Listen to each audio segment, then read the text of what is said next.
Second stage 5ನೇ ವಾರ್ಡ್ನಲ್ಲಿ ಯಾರೋ ಕಿಡಿಗೇಡಿಗಳು ತರಗದ ಕೆಲಸದ ಸೆಂಟ್ರಿಂಗ್ ಸಾಮಾನುಗಳಾದ ಪೋಲ್ಸ್, ಪೈಪ್, ಸಿಲ್ವರ್ ಸೀಟ್ ಹಾಗೂ ಇನ್ನಿತರ ವಸ್ತುಗಳನ್ನು ಸುಮಾರು 5ರಿಂದ 6 ಲಕ್ಷದವರೆಗಿನ ಸಾಮಾನುಗಳನ್ನು ಬೆಂಕಿ ಹಚ್ಚಿ ಸುಡುವ ದುಷ್ಟ ಕೃತ್ಯವನ್ನ ಎಸಗಿರುತ್ತಾರೆ. ಇದು ಕಾರ್ಪೊರೇಷನ್ನವರ ನಿರ್ಲಕ್ಷ್ಯವ ಅಥವಾ ಹಿಂದೂಗಳಿಗೆ ಸಂಬಂಧಪಟ್ಟ ವಸ್ತುಗಳನ್ನು ಹಾಳು ಮಾಡಲೆಂದೇ ಯಾರಿಂದಲಾದರೂ ಪ್ರಚೋದನೆಗೆ ಒಳಪಟ್ಟು ಈ ಕೃತ್ಯವನ್ನ ಯಾರು ಎಸಗಿದ್ದಾರೆ ಎಂದು ಪತ್ತೆ ಹಚ್ಚಬೇಕು. ಹಾಗೂ ಅಲ್ಲಿನ ಜನರು ಮಾತನಾಡುತ್ತಿರುವ ಪ್ರಕಾರ ಈ ಕೃತ್ಯದಲ್ಲಿ ಅಲ್ಪಸಂಖ್ಯಾತರ ಕೈವಾಡ ಇದೆ ಎಂದು ತಿಳಿದು ಬರುತ್ತಿದೆ. ಬೇರೆ ಯಾರೋ ಕಿಡಿಗೇಡಿಗಳು ಮಾಡಬಹುದು ಎಂದು ತಿಳಿದು ಬರುತ್ತಿದೆ. ಹಾಗಾಗಿ ಮಾನ್ಯ ಪೊಲೀಸ್ ವರಿಷ್ಠಾಧಿಕಾರಿಗಳು ಈ ಕೃತ್ಯದ ಮೂಲವನ್ನ ಭೇದಿಸಬೇಕು. ಈ ರೀತಿ ಯಾರೋ ಒಬ್ಬ ವ್ಯಕ್ತಿಯ ಖಾಸಗಿ ಆಸ್ತಿಯ ಮೇಲೆ ಹಾನಿ ಉಂಟು ಮಾಡಿ ಈ ರೀತಿ ಮಾಡುವುದು ಎಷ್ಟು ಸರಿ?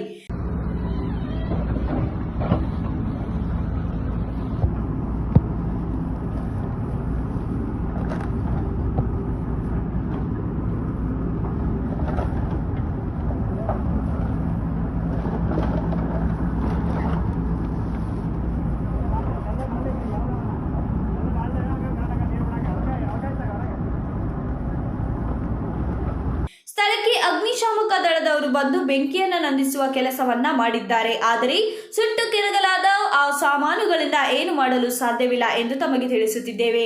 ಇದೇ ರೀತಿ ಗಲಭೆ ಗದ್ದಲೆಗಳು ನಡೆಯುತ್ತಾ ಹೋದರೆ ಇನ್ನು ಕೆಲವೇ ದಿನಗಳಲ್ಲಿ ದಾವಣಗೆರೆ ಜಿಲ್ಲೆಯ ಪ್ರತಿಷ್ಠೆಯ ಕೇಂದ್ರ ಬಿಂದು ಹಿಂದೂಗಳ ಹೆಮ್ಮೆ ನಗರದ ಹಿಂದೂ ಮಹಾಸಭಾ ಗಣಪತಿ ವಿಸರ್ಜನೆಗೆ ಎಲ್ಲ ರೀತಿಯ ವ್ಯವಸ್ಥೆಗಳನ್ನ ಮಾಡಿಕೊಳ್ಳುತ್ತಿದ್ದಾರೆ. ಆ ಒಂದು ವಿಸರ್ಜನೆಯ ಸಂದರ್ಭದಲ್ಲಿ ಈ ತರಹದ ಪ್ರಕರಣ ಮರುಕಳಿಸಿದರೆ ಭವಿಷ್ಯ ಅದರ ಪರಿಣಾಮ ಏನಾಗಬಹುದು ಎಂಬುದು ಯಾರ ಕಲ್ಪನೆಗೂ ನಿಲುಕುವುದಿಲ್ಲ. ಹಾಗಾಗಿ ಮಾನ್ಯ ವರಿಷ್ಠಾಧಿಕಾರಿಗಳೇ ಈ ವಿಚಾರದಲ್ಲಿ ತಮ್ಮನ್ನು ತಾವು ತೊಡಗಿಸಿಕೊಂಡು ಯಾವ ಮುಂಜಾಗ್ರತೆ ಕ್ರಮವನ್ನು ತೆಗೆದುಕೊಳ್ಳಬೇಕು ಎಂಬುದನ್ನು ತಾವು ಮನನ ಮಾಡಿಕೊಳ್ಳಿ, ಮುಂದಿನ ಕ್ರಮ ತೆಗೆದುಕೊಳ್ಳಿ ಎಂದು ತಮ್ಮಲ್ಲಿ ದಾವಣಗೆರೆ ಪವರ್ ನ್ಯೂಸ್ 1 ಚಾನೆಲ್ ವರದಿಗಾರರಾಗಿ ಕೇಳಿಕೊಳ್ಳುತ್ತಿದ್ದೇವೆ.